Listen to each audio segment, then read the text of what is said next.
উপজেলার দিকে তাকানোর সুযোগ থাকে না, তাই আমরা একটি এমপি উপহার দিতে পারি নাই। তাই মাতৃহারা সন্তানের মতো মাহারা বেদনা নিয়ে শ্রাবণের অবিরাম বর্ষের মতো ধুকে ধুকে কাঁদছি।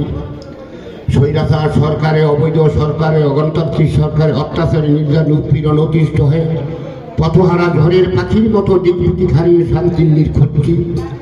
আমার বুকটা ভরে গেছে ব্যথায়, কারণ এই সমস্ত এতিমের মতো আমি ওদের মা, পিতৃহারা মা। গরিব সংসার যদি হয় তখন বাচ্চা কাচ্চা নিয়ে ঠিকমতো আহার বিহার দিতে পারে না, ভাত দিলে তরকারি দিতে পারে না, তরকারি দিলে ভাত দিতে পারে না, প্যান দিলে শার্ট জামা দিতে পারে না, জামা দিলে প্যান দিতে পারে না।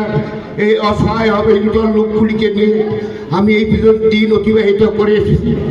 তাই আজ আমাদের একটি সুবর্ণ সুযোগ এসেছে।